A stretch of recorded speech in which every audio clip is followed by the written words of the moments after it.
Welcome all. This is my new Miller's Falls number 814 bench plane. My guess is it's 1970s vintage.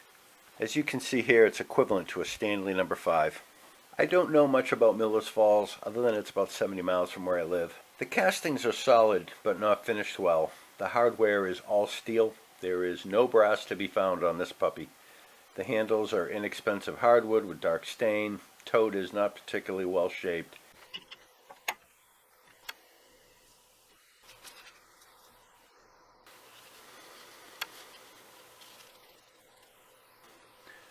I have to say that is one heavy knob. And the yoke is kind of flimsy. The toad appears to be made out of wood, and it's got some silvery overspray all over the plane.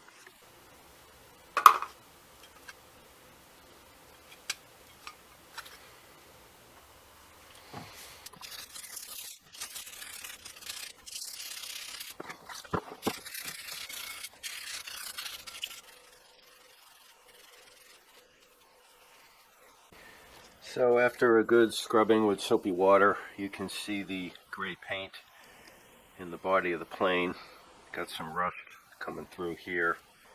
You can see they didn't get into these nooks and crannies.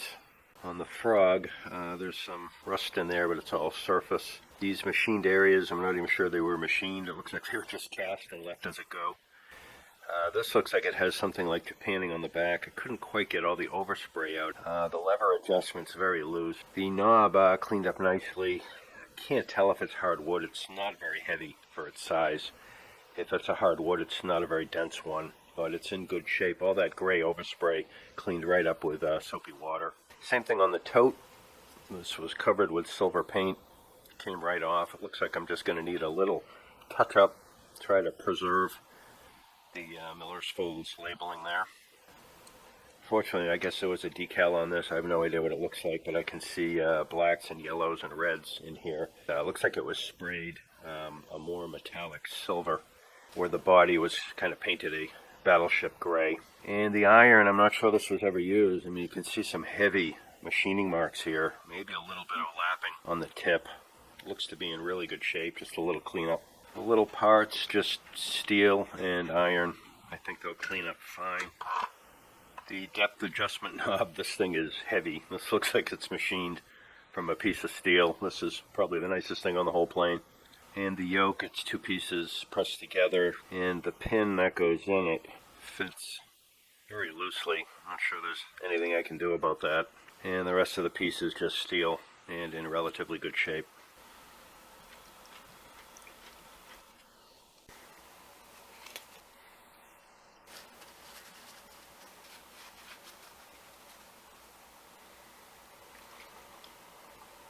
I think the Evaporust puts a patina on steel. You can see they're kind of dark. I have to admit, I kind of like that look, so I was careful not to get these too shiny. They look in good condition, but not new. Well, the good news is the sides seem to be reasonably square to the sole, and the machine marks are pretty prominent. The sole, on the other hand, not so much. Seems to be a high spot here and a high spot here, so it looks like I got a fair amount of flattening to do. At first I thought I'd have to spend some time tuning it up to get a decent number 5. Once I got going, however, it turned into be kind of a can of worms in some regards. So this is where I'm at. I've got some low spots here which don't bother me. A little low in here which doesn't bother me, but up in this area there's this low spot. It's taken me quite a while of lapping to get it this far.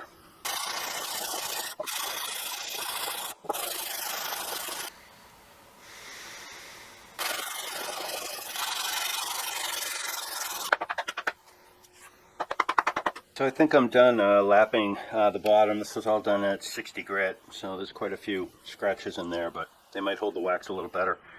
I got one shallow spot over here. And the rest of it, I got a little bit down here in the toe that I don't care about. And then this side was also lapped flat. From the factory, this came with really deep scratches. I mean, you can feel that with your finger, certainly with your fingernail. and I got them all out except for a couple up here. Well, it's taken me a couple hours, and I've gone through quite a bit of sandpaper. This is now at 120 grit. Still see a little bit of scratches in there, but not a big deal. If you look carefully, you can see some of the original machine marks right in this area. This was the low spot. I just couldn't quite get all the way down there. I was getting a little tired. This side is flat here. A couple scratches in along the upper part of the cheek.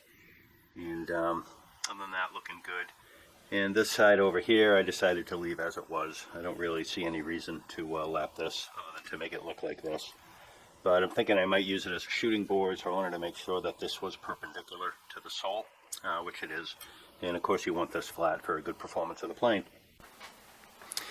So I'm done lapping and polishing these two faces. It took me hours. There's a huge hollow in here. In fact, you can just see the ghosting of the marks I made with the Sharpie, and it was also shallow around the mouth, which was bothering me. So I finally lapped it down to the point where these are more or less, the whole thing is flat.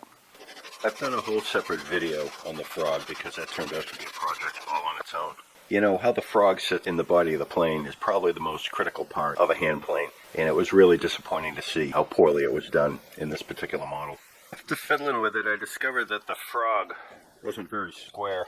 This side of it was much longer than this side, so I built this jig here to help guide me. I think the only machining that was done is these two toes down here. I think they were touched to a 36 grit belt sander for all of about a second. This face here I don't think was ever machined flat. I did a heavy amount of lapping. I don't think this surface was ever machined flat. And in the throat of the plane, this area is not very flat, and I'm disappointed to see how much slop there is in the frog, although the mating surfaces seem to be planar. I've spent about 2 hours so far just lapping all these surfaces. I also took the time to tighten up the yoke and how it played with the height adjustment knob. And if you want to see more details on all that, refer to the other video. I'll provide a link. Here's the lever cap assembly. I also did a video just on this guy because it too turned out to be a project all on its own. It was very poorly finished from the factory, particularly along the edges, and I had to do a lot of work just to smooth that all up and make it look good.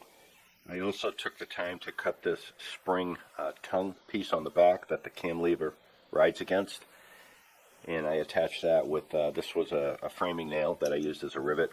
And then as the finish, I nickel plated it to give it that blustery shine. And I also took the time to nickel plate the head of that screw.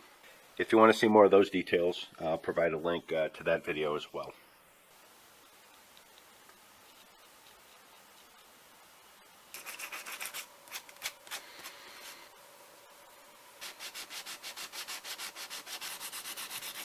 You can see some milli marks here in the tote. You can actually feel those. I don't think I want to sand them out because I don't want to refinish this.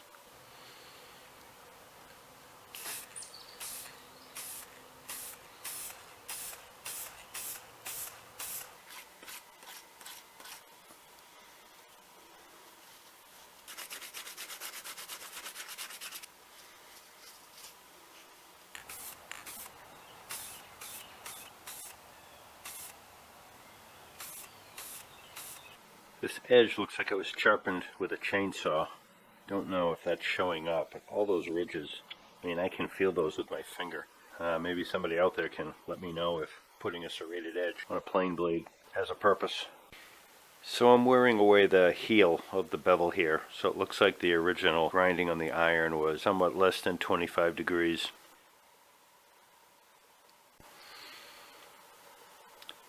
Here's the backside flattened up.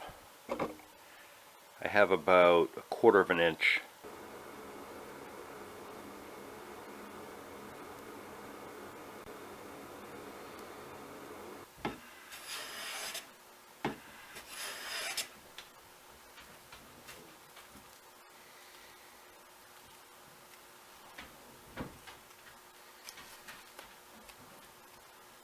Here it is assembled. I think it looks good and it performs great.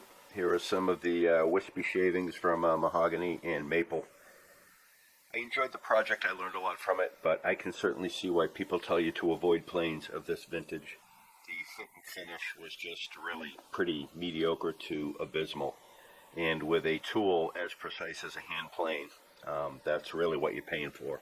I was lucky. The plane did work. It functioned as it was, and all of its shortcomings I could overcome. I'm not so sure I'd be so lucky on the next one.